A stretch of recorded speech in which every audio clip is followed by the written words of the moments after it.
rina wengi ati kula menika tansah dipun gegasah dening para Pandhawa inggih bab samukawisipun. Mboten ateges negari menika kula namung minangka dados dapur Ratu Wakil nanging sampun sebar wonten ing jagat bilih Duryudana menika Nalindra Ngastina. Duryudana menika Nalindra ingkang menang gadhahi panguwaos tumraping negari Ngastina. Ewa semanten nadyan sampun kula tetepaken wonten ing manah menawi kula menika Nalindra Ngastina ewa dene tansah gumana musik wonten manahipun Duryudana menawi ngantos Pandhawa ngucik dhateng negari Ngastina tan wurunga negari Ngastina badhe wangsul dhateng panguwasipun para Pandhawa.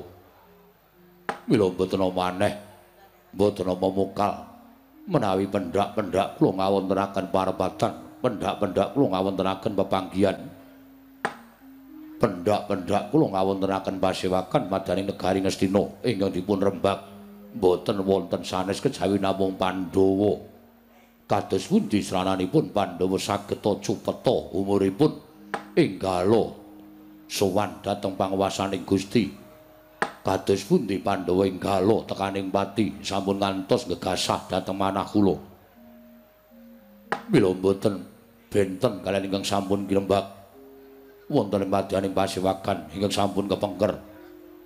Dinten menika kula ngempalaken sangganing para sepuh inggih namung badhe kula kanthi supados sak mangke saged damel srana, supados sak mangke saged dados jalaran sirnanipun para Pandhawa. Kula mboten kepengin Pandhawa lana urip wonten ing jagat raya. Mila dinten samangke kula aturi paring pangandikan Baka Setunggal kawiwitan saking Paman Harya Sengguni Bawadurna tuwin Kakang Prabu Karna ing Awangga ingkang kula anggep srati kula ingkang kula anggep pini sepuh ingkang saestu njombani sarta nglabuhi dhateng pun Duryudana. Kula nyuwun supados dinten menika pikantuk karti sampeka ingkang sae supados samangke Pandhawa sageta cupet umuripun gumelar wonten ing jagat sageta Pandhawa tumunten mapan wonten ing neraka Yamani. Awan wonten dawuh nggih. Monggo kula aturi paring dawuh. Miturut Paman Harya Sengguni, srana menapa malih ingkang kedah kula ginakaken supaya Pandhawa ndang cupeta umure, supaya Pandhawa ndang mudhar aja nganti urip wonten ing jagat raya. Aduh, nyawa-nyawa jimat kula nggih. Paribasan sampun ketelasan pemanggih anggen kula munjuk atur ngersa paduka anak Prabu Ngastina menawi ngrembag babakan para Pandhawa utaminipun ngrembag babakan perkawis pejahipun para Pandhawa. Nuwun sewu paduka sampun priksa piyambak sampun marambah makaping-kaping anggen kula damel srana pejahipun para Pandhawa ewadene Pandhawa mboten nate saged dipun krenah cintrakanipun. Pendak-pendak Pandhawa dipun budidaya cintrakanipun malah waluya nirmala temah jati, jati temah mulya tegesipun malah pikantuk kanugrahan. Pendak-pendak Pandhawa dipun jangka pejahipun malah kinayoman dening panguwasaning Gusti Ngakarya Loka. Nuwun sewu nggih, lupya ingkang sampun kelampah. Sampun kaping pinten kula menika damel srana pejahipun para Pandhawa ewadene bab cabar gagar wigar tanantuk karya. Nalika Bratasena kula cemplungaken wonten ing Sumarupas. Mboten pejah Bratasena malah pikantuk tirta rasa kundha kamulyaning jagat. Sinten ingkang saged ngunjuk setunggal kendi menika kekiyatanipun wuwuh 100 gajah, mongko Bratasena kelampahan ngunjuk 8 kendi. Ateges kekiyatanipun Bratasena menika menawi sampun murka. Kekiyatanipun sami kalian kekiyatanipun 800 gajah. Menika nggih. Nalika Bratasena kula loropaken wonten ing Wanamarta supados babat wana pamrikula supados dipun pejahi dening para bangsaning Jim berkasaan. Nanging Bratasena mboten saged pejah. Nanging malah pikantuk negari Ngamarta inggih negari Ngendraprasta. Nalika Bratasena wongsal wangsul dipun jangka pejahipun jernyatanipun Werkudara menika dados kekiyatanipun Pandhawa. Nanging nuwun sewu, pundi ingkang kelampahan? Mboten wonten ingkang kelampahan. Malah ingkang mestinipun kedah menawi dipun petang sarana kamanungsan kudune tekaning pati.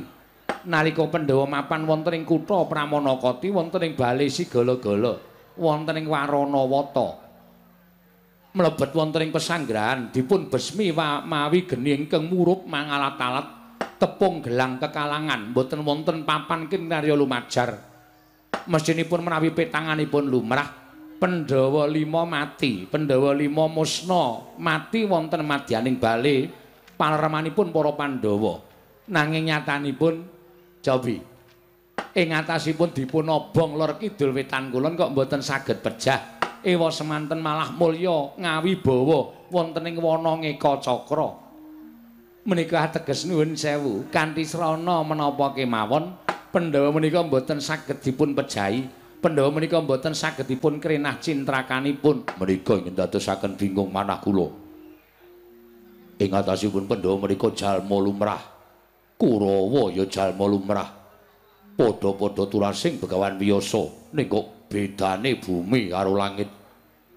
Yen Pandhawa persasat kaya diayomi dening sing gawe urip.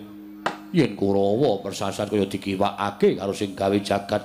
Nah ingatun saged kula sebataken, sing boten adil menika boten kok titahipun, sing ora adil sing kuwasa. Mangkir miyin nggih, mangkir miyin.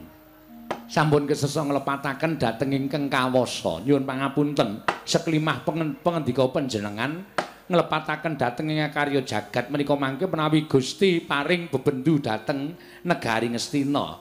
Ingkang ngraosaken boten namung panjenengan piyambak nanging kawula sak negari Ngastina nderek ngraosaken. Sampun ngantos panjenengan nglepataken dhateng ingkang kawasa. Nuwun sewu, menika mangke badhe mboten sae kedadosanipun. Lajeng kula kedah kados pundi? Srana menapa ingkang kedah kula tindakaken? Nuwun sewu lho nggih. Janjanipun menawi kula petang-petang wonten mriki menika wonten tetiyang ingkang mestinipun saged damel srana pejahipun para Pandhawa. Dasar sampeyan opo matur ingkang kaya mekaten? Mergi Pandhawa menika dados siswanipun. Guru menika mesti ngerti dhateng keringkianipun Pandhawa. Ewa semanten menawi ngrembak bapatine Pandhawa kok saur manuk kemawon boten, munjuk atur kemawon boten. Nuwun sewu. Menapa inggih saged dipun wastani nek tata lair piyayi menika ceciklu wonten Ngastina ning batin ngemuli karo para Pandhawa.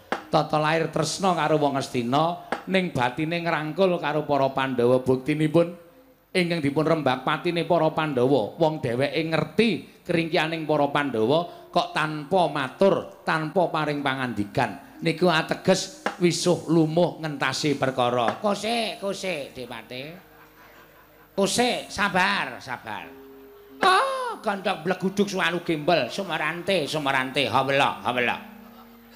Kakang Duna nggih. Ora usah dadak mbok sebut, mboten samang sebut jenenge. Ora usah mbok arani. Sing jeneng wong tua kaya kula niku mang balang liring mawon wis krasa kok Depate. Mang lirik mawon kula ki wis krasa. Merga wong tua niku perasaane peka, heeh. Nggih. Sampeyan krasa? Krasa. Kena ngapa sampeyan krasa kok ra munjuk atur? Merga kula bingung sampeyan. Pandhawa menika murid kula, Kurawa menika siswa kula. Apa ya wangun, apa ya bener ing atase kula menika guru. Lah kok kula mbelani salah sijining siswa, kula menika mangke disebut guru sing ora iso digugu lan ditiru. Kula menika kudune tresna karo Pandhawa, ya tresna karo Kurawa. Pengajaping ati kula menika rinten pantaran dalu sing kula goleki mung kepengin Kurawa karo Pandhawa ki bisa ana rukun, aja padha pregejegan, aja padha bentak sirah. Niku kekarepaning wong tua. Nuwun sewu. Nggih, pripun? Sampeyan duwe gagasan kaya ngoten kena-kena mawon. Ning sampeyan sakniki kudu krasa. Sampeyan sakniki mukti teng pundi? Teng negara Ngastina. Isa entuk brana picis pangkat derajat sapa sing peparing? Anak Prabu Duryudana. Sinuwun Prabu Dastarata. Tegesipun sampeyan urip niku urip merga mukti teng negara Ngastina. Mestine nek wong iso ngrasake mukti teng negara Ngastina niku labuh labet karo negara niku wis sak trepe. Ning kenging menapa sampeyan mboten labuh labet tumraping negara Ngastina. Mangke liyen to? Nek Ngastina niku ketekan parang muka, ana wong sing arep njongeng kawibawane anak Prabu Duryudana. Oh, Durna niku mangda kok marep. Kula mati kinarya adeging kanandhanipun anak Prabu Duryudana kula sago. Kula sago. Kula mati aja kok ming dadi batang dadi bledhok si Blegedapa. Waton dadi cagak tuwaing anak Prabu Duryudana kula sago. Ning nuwun sewu, nek perkara nglabuhi kok mateni murid kula sing kula tresnani para Pandhawa. Nuwun sewu lho Dik Patih, niku sanes pakaryan kula. Bodono. Wonten dawuh, Ger. Menawi jengandika mboten saged lan mboten purun damel srana pejahipun para Pandhawa, dinten samangke saged kula wastani. Tata lair Bapak Durna menika nderek kula ning batin sampeyan niku mungsuhe Duryudana. Mudhar ora. Ya. Wong ki saiki didelok muktine nendi le peparing sapa ya kudu manut karo sing peparing ora kok njur sak kepenake dhewe nuwun sewu nggih menawi dawuh ngaten menika manah kula bingung mboten usah bingung ajreh kalian melaking Jawata Duryudana sing nanggung nek ana dosane ana lupute sing kudu mangsandat kula sumpahke teng jagat manggawe karti sampeka piye carane Pandhawa tekaning pati nek ana dosane ana lupute kula sing nanggung kula sing ajeng nyaur sesuk upama kula wis tekaning pati niku ngandhane niku saniki mangendika ora pendhita komeng oh nggih bila dinten samangke kula aturi paring dawuh sampun wigih ringa-ringa kula mbetahaken karti sampekanipun Bapak Durna kula mbetahaken keringanipun para Pandhawa kendas malu gempol manyar-manyar duk neng dungkul wana dadi alas-alas dadi wana nuwun sewu lho Ger inggih kula badhe matur namung semunipun estunipun menika cengkah kalian batin kula wis ta rasan dadak werna-werna gek ngendika keringkiane Pandhawa kuwi menyang endi dadak cengkah ro batin pun gek paring pangandikan oh inggih Dik Patih nggih ya abot tenan wong suwita menika nggih Dik nggih kudu iso ngerti sarta kudu iso ngaturake dharma bekti ya. Kula lakoni kaya ngeten iki mergo nggen kula tresna karo wong negara Ngastina. Kula lakoni kaya ngene iki mergo kula tresna karo para Sata Kurawa. Eka. Oke. Kula ajeng matur. Nggih, ngaten. Kakang Durna niku kudu sing tetep tangguh-tanggun. Nuwun sewu, Ger. Pandhawa menika menawi dipun prail utawi dipun pisahaken menika mboten saged pejah. Amargi Pandhawa menika gangsal kekiyatan ingkang mboten saged dipun pisahaken.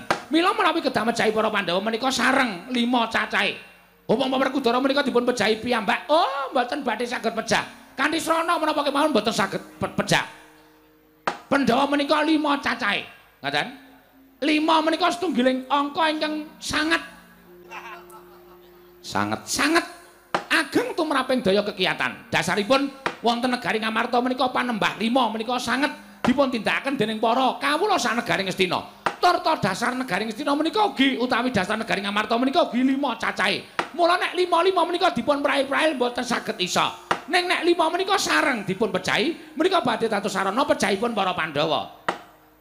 Terus carane piye? Sampeyan mangparing pangandikan nek 5 cacahe niku carane pripun? Ya Pandhawa 5 cacahe kuwi dikerenah patine, dikelumpukke.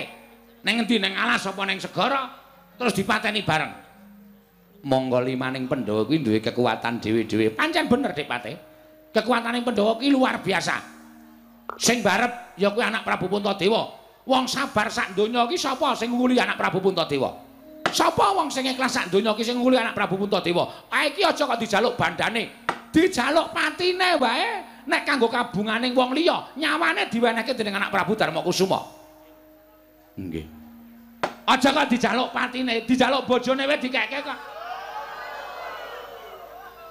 Mergo kanggo kabagyaning wong liya, dheweke ikhlas lahir batin, ora grundel, ngono. Aku tawar njaluk kok. Oh. Ming ra penak atiku. Nggih.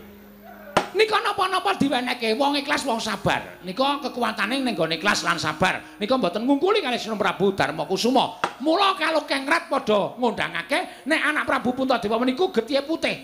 Oh. Sami kalih kula.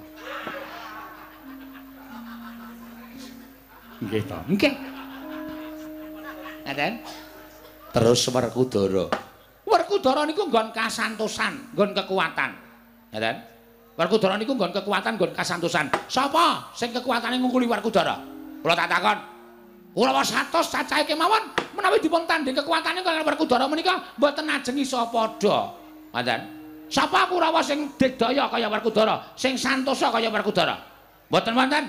Sing jeneng Durmagati niku bedol telawe dadak duyuhi sik kok. Nggih. Ming bedal tela lho. Werkudara dasare wis ngombe tirta rasa kundha, kekuatane 800 gajah. Nek wis ngamuk Werkudara niku mboten wonten sing iso mambengi kekuatane Werkudara. Niku nggon kasantosan. Tur dasare Werkudara niku jaba kasantosan, wonge doko kau ora tau basa, ora tau tata krama, ning lair batine suci. Werkudara nika resik atine. Nggih. Saniki Janaka. Terus keringkiane Werkudara niku nggih napa? Mungkin dening ngomong keringkiane kok wis tekan Janaka. Keringkiane Werkudara niku wonge ora tau nyelaki dawuhing wong tuwa. Tansah ngajeni karo dawuhing wong tuwa. Werkudara niku nek didhawuhi napa-napa mesti manut. Werkudara kowe mlebu alas kono. Ning kono ana kaya ngene. Lebonono. Golek ana, mesti sendika. Nadyan janjane dheweke durung ngerti ning merga madhep manteping musi Werkudara linambaran percaya ya merga percaya lan madhep mantepmu iku napa sing digoleki iso kasembadan. Oh ngoten nggih niku Werkudara. Mula nika nek dithuk karo wong tuwa kaya kula kaya Sang Mahatmarsya Wara Bisma kaya Sang Begawan Wiyasa wah Werkudara niku manute ra jamak-jamak. Kandhane mah Lho, kula niku ngedongi kok. Lah nggih, kula ya ngomong tenan. Lah saniki Janaka. Janaka niku kekuwatane teng pundi? Janaka niku kekuwatane nadyan nika lancuring jagat langing bawana. Janaka niku Debya Sura Sekti kalintang jayaning perang. Tinatan mentat dina menter. Tinumbak bun buntung. Nggih, rasah kesusu Kakang Drona. Jame ngoyak. Oh nggih. Janaka niku aja kok nek ngamuk aja kok titah swantah. Dewa mawon wedi. Oh, dewa wedi. Ning Janaka niku duwe keringkian. Saben menungsa urip ora kalam padhang niku sak sampur-sampurnaning menungsa niku duwe keringkian. Sing jeneng raka sampurna niku nek diobong wentek kok. Niku tegese duwe keringkian. Nggih, nggih. Nah, Janaka niku keringkiane nuwun sewu lho, Di, mboten iki saru mboten ning men karo wong wedok. Oh. Janaka niki tekmus, tukmis. Tukmis. Nggih. Janaka niku tukmis. Anggere ketemu wong wedok rada pripun nganti Janaka niku wah wis ora duwe kekuatan apa-apa. Arep nggawa panah, arep nggawa keris, panahe duncalke, kerise duncalke. Kaose duncalke. Terus nganten nika. Nganten nggih. Mulonten keringane dhewe-dhewe. Mula nek Janaka nesu niku ora usah kuwatir, Janaka Nesu niku aja dipethukke kanggo otot, kanggo okol. Ning cukup digolekke piyai putri. Oh. Sing pas karo kekarepane Janaka. Ngoten nggih. Nggih. Terutama Janaka niku seneng banget karo sinden. Oh. Sing rada tuwa bathuke amba. Awake cendhik. Ngaten? Nggih. Niku Janaka seneng banget. Mula Janaka niku mboten nate keri mesti tetek teng Natayudan. Oh. Mergo ngenteni Betari Setombab. Nggih, nggih, nggih. Niku tenan kok kula mboten gawe-gawe asli. Oh, ngoten nggih. Nggih, nggih. Niku Janaka keringkiane. Nggih, kula ngertos. Mula Janaka niku gampang keblinger, Janaka niku gampang menggok dalan yen weruh wanita ingkang sresta ing warni. Ngoten nggih Kakang, mula ora mungkal nek Janaka niku bojone akeh banget. Lah, perkara Janaka bojone akeh niku aja manggagas Janaka niku wong sing ngongso karo wong wedok, wong sing seneng karo wong wedok mboten. Janaka niku pendak-pendak garwa putri, Janaka niku mengku garwa putri. Menika ora kok waton wong wedok, wong wedok iki iso ngunggahke derajate wong lanang apa ora? Wong wadon iki kedunungan wahyu tumraping wong lanang apa ora? Nek kedunungan wahyu lan iso nggawé derajate wong lanang. Piyai putri menika mesti dipun mengku dening Janaka. Mula Janaka niku dadi lananging jagat lan curing bawana niku mboten lepas saking cinta kasih seorang istri. Ngaten nggih. Nggih. Ngaten. Niku asli Dik Pati kula mboten goro. Nggih, nggih. Syukur iso siji ae. Nggih. Dene ora ya ora masalah. Nggih, nggih Kakang Dul. Lah, ingkang pungkasan inggih menika Nekula Sedewa. Menika wong kembar. Matine kudu bareng. Wong kembar niku kepenak ya wong loro, rekoso ya wong loro. Niku wis kodrating jagat. Nek sing siji kesandung, sing siji mesti ngrasake. Sing siji duwe lara, mesti sing siji ngrasake. Niku mang tonton, wong kembar pundi mawon sing ngonten niku. Nek ana sing siji lara, sing siji mesti ketok pucet. Arep ora lara ning ngrasake lara. Niku wong kembar. Nek sing siji mumet, sing siji yo ngrasake mumet. Niku wong sing laire kembar. Ngen kula wonten.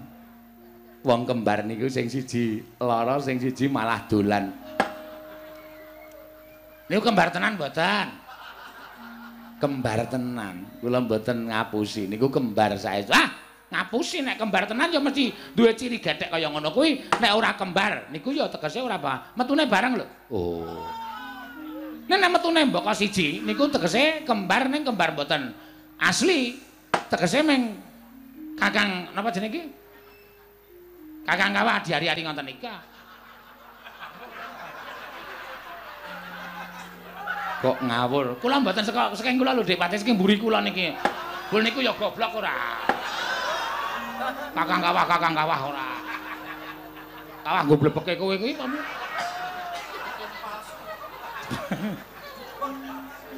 Nggih, sampean niku pendhita kok dadak noleh mburi barang. Karang lali e. Nek kae njaluk dikandani malah diblusokke kula niki. Ah, pancen. Nggih. Ngoten nggih, Kakang. Nggih. Mula Pandhawa kudu dipateni barang. Nek mboten dipateni barang, Pandhawa niku mboten iso mati. Dijangka kaya ngapa mboten iso sirna. Saking lumayan bumi krepel langit menika nggih. Nggih, matur nuwun. Kakang Prabu Karna, wonten dawuh? Wonten pangandika menapa ingkang badhe dipun ngendikaken? Nggih, bab perkawis menika kula namung sekedhapke mawon anggen kula badhe ngunjuk atur perkawis. Menawi Prabu badhe ngersakaken pejahipun para Pandhawa, tumrap kula saenipun dipun kencang Bratayuda, dipun tantang para Pandhawa supados adu atos sing balung kuleting kulit.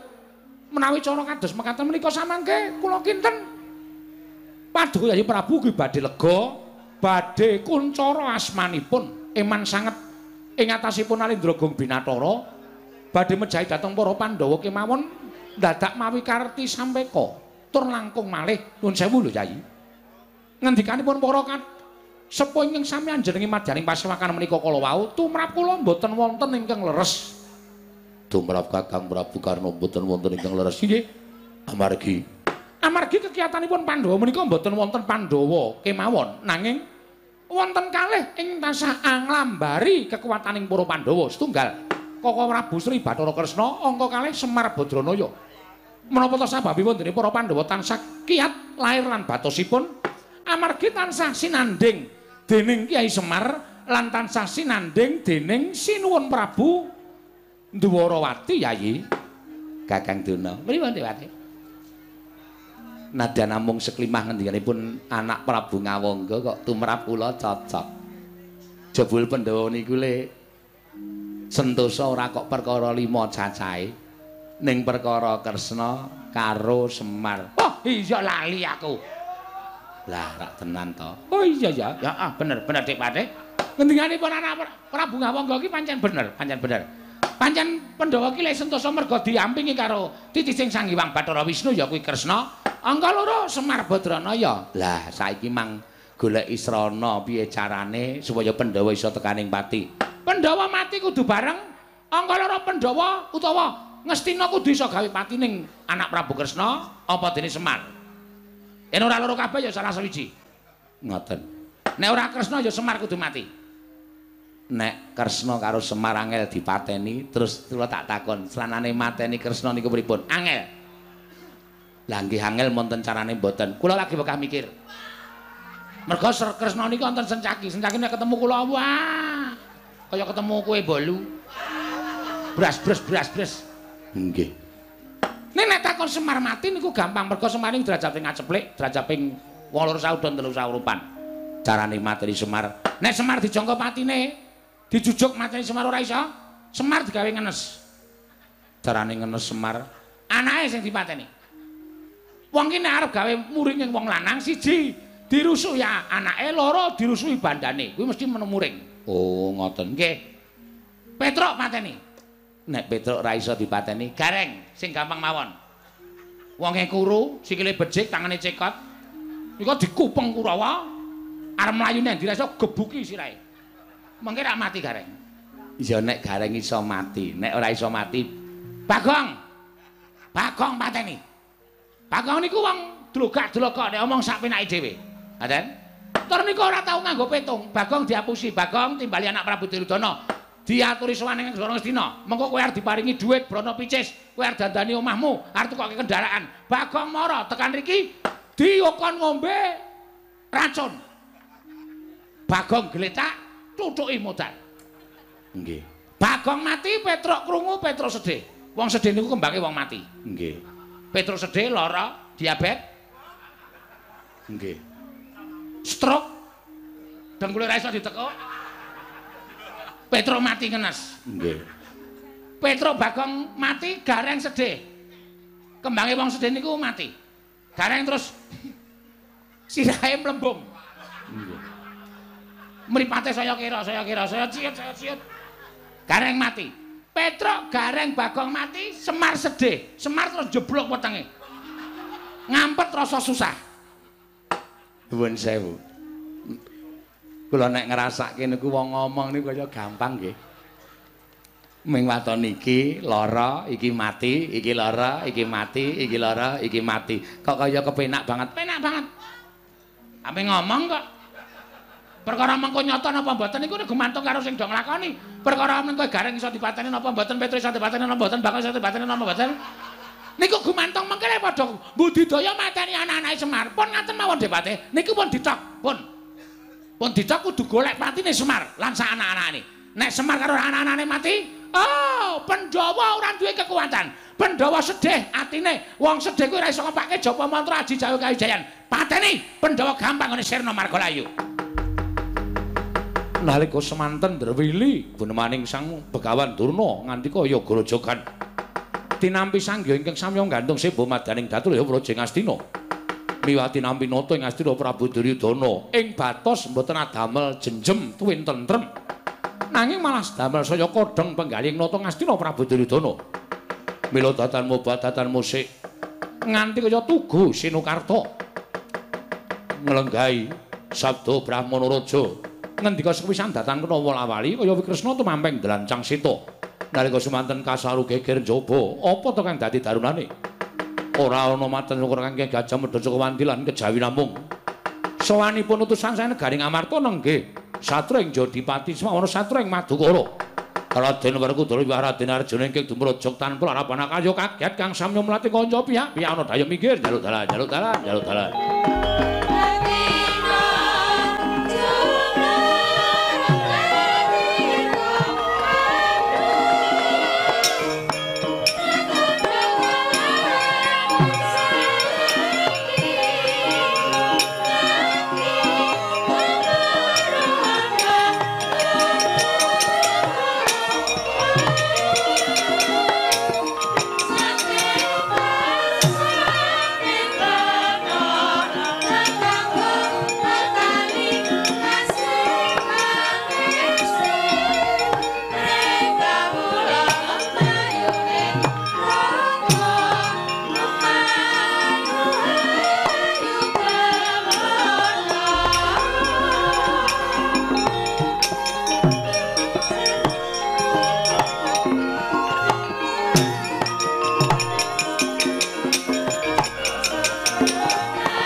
Paman Arya. Wonten dawuh nggih. Boten pangling menika kadidine sowanipun kadang kula Jodipati kaliyan Madukara. Kasinggihan mekaten.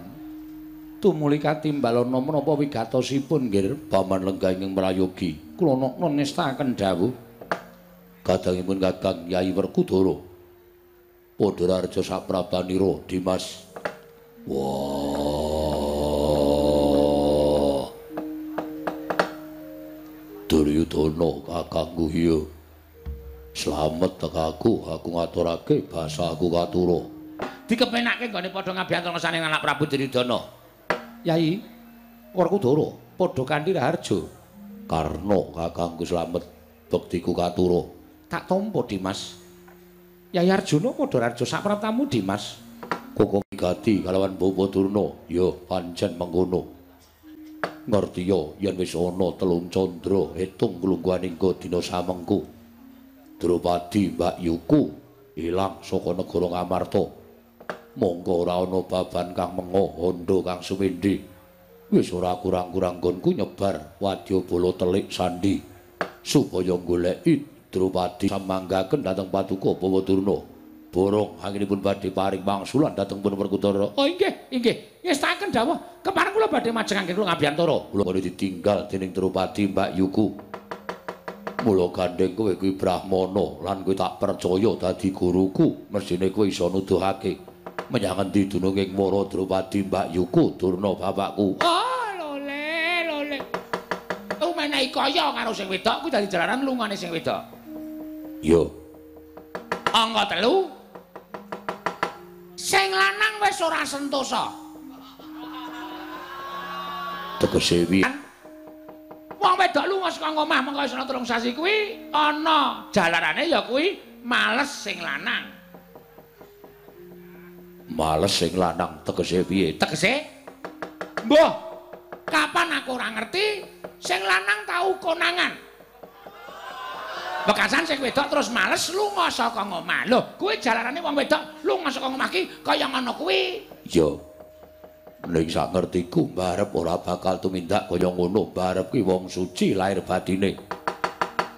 Mbarep kuwi ibarate menungso sing ora kelepetan dedusan geming pakartine, Mbak. Turahe pira diitung nganggo driji cecak kadalula. Nek tiba cecak kuwi berarti ora lunga, ming nang jero omah utawa ndrek ning isor longan. Oh. Nek tiba kadal iku lho ndrek ning pekarangan. Mbok nek sentrong, mbok ning kamar mandi lan sak piturute. Nek ula iki tegese gawa wong. Oh. Lah saya aku tak takon karo kowe Drupadi, lungane dina apa? Anggara. Anggara ki apa? Ora tayah kowe pendhita kok ora ngerti anggara iki lho. Anggara ki Selasa. Anggara Selasa terus kasih apa manis? Anggara kasih. Selasa kliwon. Waduh, kuwi demit-demit do metu. Yo. Anggara kasih kuwi anggara kuwi 4, kasih kuwi 7. Ngawur to, ben meneng wae rasa trewet. Wong ngomong kok dipancai wae. Hitungane dhewe-dhewe saka 5 karo plus jenar ki dhewe-dhewe hitungane. Ora usah dadi padake. 7 karo 4 niku dijumlah dadi 16. Kuwi ora lunga adoh, mengko bakal bali marang negara Ngamarta ning jebul barang tak takoke karo Danyang Semara Bumi. Sing lenggah nang negara Ngastina sing mawanan pojok Beteng Kidul Wetan. Danyang Semara Bumi mas kandha karo aku yen to kudu nganggo syarat srana. Syarat sranane apa? Abot Werkudara, abot. Nek tak kandhake kowe ora bakal iso kelakon mujuti srana ing kudu dadi syarat para Drupadi kondur marang praja ing Ngamarta. Nadyan kudu munggah gunung jegur segara. Aku sago. Oh, name munggah gunung aku percaya karo kowe. Kowe iki bola-bali munggah gunung. Name jegur segara aku percaya karo kowe. Kowe bola-bali jegur. Nang iki syarat iki ora nganggo munggah gunung, jegur segara. Syaratnya iki kudu nganggo bebanten. Wah. Bebantene sapa sing kudu nganggo dadekke tumbal? Tinimbang aku kelangan barep sing duwe rasa sedih mergo kelangan bojo. Halu aku negake sapa sing dadekke banten tak nggone banten waton Drupadi bali nang Praja Ngamarta. Teman, Yo, tenan. Lahir batin? Lahir batin. Ora bakal mingkuh kowe. Ora bakal mingkuh. Rungana Werkudara. Rungana ingkang setiti miturut mata batinku lan sasmitaning danyang semara bumi. Sing mapan ana ngleksanani. Wah, Kakang Mas sampun dipun penggalih. Monggo kundur mawon kula dherekaken Gusik. Wah, Durna bapakku. Werkudara piye? Dasare apa? Lan sebabe apa kudu nganggo banten? Padine Bagong. Perkara dasar sebabnya aku ora ngerti. Aku pengen entuk sasmita saka danyang semara bumi. Sing tunggu ning pojok beteng wetan kulon. Mau kidul kulon. Ha, ndeng kidul kulon. Karang danyang iki nyok pindah-pindah kok ora tetap kok. Wah, Ning pokoke danyang, ketok masilir kupingku. Wah, adem iki cetha nek kuwi laku ning danyang. wah. Ora sababe, nek pancen kowe kepengin Mbak Yu mulai ya jangka. Ana ing omahe Bagong takoni Bagong isih gelem melu Pandhawa apa ora. Dikandhake nek Bagong iki kudu dadi syarat timbuling para Drupadi. Ngono? Wah, Bagong. Bagong. Bagong kuwi abdi Pandhawa. Nadyan wonge srogal-srogol. Nanging Pandhawa wis keputangan budi karo Bagong. Pandhawa tau tate dimong karo Bagong, digula wenthah karo Bagong. Apa Werkudara bakal mentala mateni Bagong? Nek perkara le mentala karo ora kuwi aku ngerti dhewe, kowe ora bakal mentala. Ning kowe iso nggunakake srana-srana. Merem dipet rasa weruh Bagong, terus sikilmu tak uncalke kena sirahe Bagong pecah wis pisah. Bagong mati.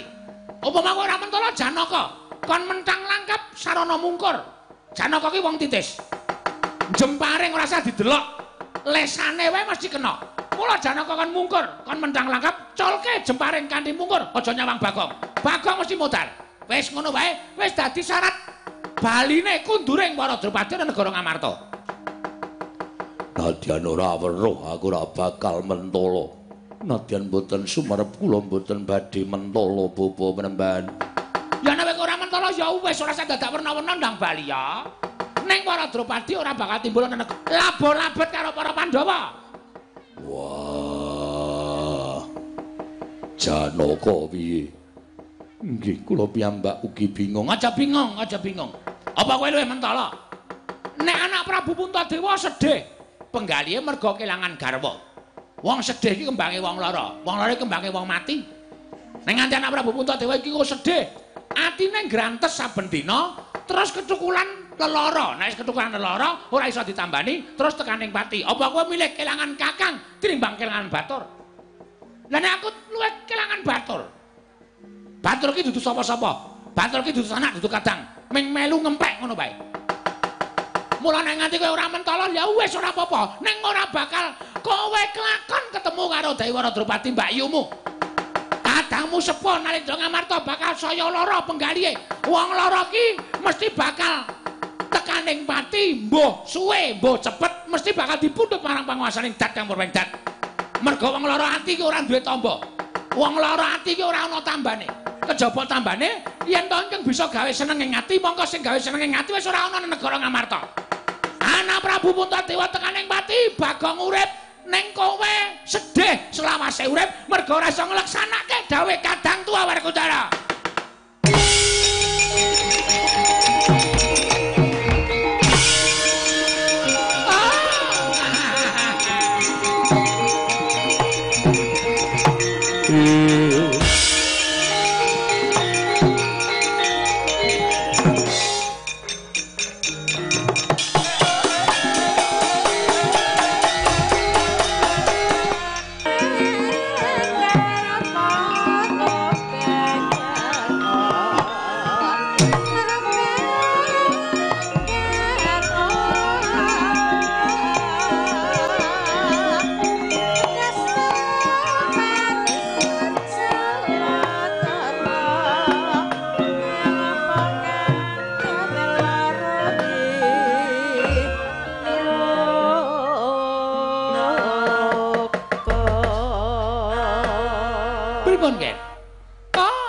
Perjaipun para Pandhawa kemawon menika mangke badhe kasembadan. Dasarmu apa kok iso ngaturke bakal kasembadan? Bagong mati, kula wis matur to. Nek kepengin gawe pati ning para Pandhawa niku kudu matine Semar lan sak anak-anane. Nggih. Monggo niki wis ana srana Bagong tekaning pati. Kok iso sampean iso ngendika nek Bagong mati Pandhawa ya bakale tekaning pati. Bagong mati, mongko sing mateni Werkudara. Kawula padha ngundhangake nek Bagong tekaning pati Werkudara sing mateni. Oh, mesti anak Prabu Puntadewa duka penggalihe. Terus anak Prabu Puntadewa ngukum karo Werkudara. Werkudara kon minggat saka negara Ngamarta. Werkudara mlebu ngalas mati. Nggih, ngoten nggih. Nggih. Lah Petruk Gareng nesu karo wong-wong Pandhawa. Merga wis wani mateni Bagong. Petruk Gareng ngraman teng negara Ngamarta pethuke Janaka do gelut. Petruk Gareng mati saka tangane Janaka, anak Prabu Puntadewa duka melih. Janaka didukani mlebu ngalas mati. Lho apik to? Rancangane sip to? Perkara kelakon apa ora mbuh. Ning sing penting iso diomongke ngoten lho. nggih. Nek diturut terus Gareng Petruk Bagong mati, Semar ijen. Semar ijen tingak tinguk. Bingung uripe. Ora ana sing ladeni, ora sing jak guyon, ora ana sing jak tetembangan liwung. Nggih. Semar sedih. Jukuk ladeng suduk salira, jukuk tali gantung. Semar Mati. kantun anak Prabu Puntadewa karo Nekula Sedewa. Nekula Sedewa tansah sedih atine. Wong sedih niku kembange lara. Wong lara kembange mati. Nekula Sedewa mati bareng. Mati bareng wong kembar niku sing siji lara, sing ngrasake lara, siji mati, siji mati. Oh.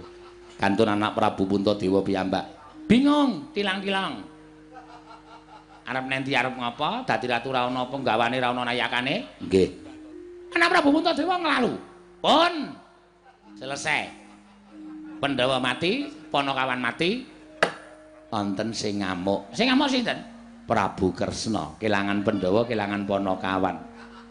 Ditelusur sapa sing miwiti jebul wonten sing blakake nek sing dadi tuk sumbering perkara Begawan Durna. Mongko teng mriku wonten Sencaki. Sencaki nyaut glugu goleki sampeyan. Ajeng dandani omah napa? Mboten. Nggawa glugu niku ajeng ngepruki sampeyan. Mboten mawon. Niku rak karangan sampeyan. Karangan kula karo karangan sampeyan niku wis beda. Kresna ya bingung Pandhawa tekaning pati, Panakawan tekaning pati. Kresna ya ora duwe kanca. Kresna ora duwe ruang. Kresna ora duwe sedulur. Dadi ratu ora duwe kanca, ora duwe ruang, ora duwe sedulur niku sedih atine. Wong sedih niku kembange Lara. wong lara niku kembange Mati. Pun sedaya bakal tekaning pati. Kabeh mati, Pandhawa mati, Kresna mati, Panakawan mati. Terus sing teng donya ming Kurawa. Kurawa, nggih. Kurawa ya sedih ranti kanca. Kurawa do sedih kabeh, wong sedih kembange lara, mantekaning mati. Mati Kurawa. Ming kantun kula, Sampeyan ya sedih ranti kanca. ning kula tetep seneng sebabe bendina numpak jaran ngalor ngidul. Ora ana wong ganggu. Merdeka. Kurang sae kok sampeyan dhewe sing arep golek seneng lho. Lho, nyatane ngoten Katipati. Oh, Durna. Wonten dawuh. Nadyan dereng kasembadan kula sampun ngaturaken panuwun. Padi kae, Pak. Napa? Sami-sami. Nggih. Ngaten nggih. Paman Arya. Wonten dawuh Budalna kang putus ibu ingsun kundur kedatun. non paramadal pasilan yen tambahing pangestu. Durna. Wonten dawuh nggih. Kinarya tandha matur nuwun, tandha tarima kasih saking kula kanthi wonten ing sasana pambujanan. Loh, napa menika? Sasana pambujanan menika menapa? Ya ngalah. Pendhitaning ratu kok sasana pambujanan kok ora ngerti. Sasana papan pambujanan menika dahar. Oh, maem. Inggih, kasinggihan mekaten. Oh, nggih, monggo kula dherekaken. Monggo. Wonten menapa kemawon, nggih? Ayo sinuwun ora presa. Sinuwun ratu kok ana apa wae ora sampean bengi iki kok oleh dinggo nglipur ati kula Depati. Nggih. Kakang Prabu Karna. Nuwun sewu Yayi, bab perkawis menika kula mboten nderek. Kula semanggaken. Paman Harya, wonten dawuh tatanan para sata Kurawa lan para kawula. Nun inggih, ngestaken dawuh Kartowarma wonten timbalan. Budana kang padha sepo ingsun kundur kedatun. Nun paramadal pasilan sing ati-ati aja kaya bocah cilik. Dimas Kartowarma.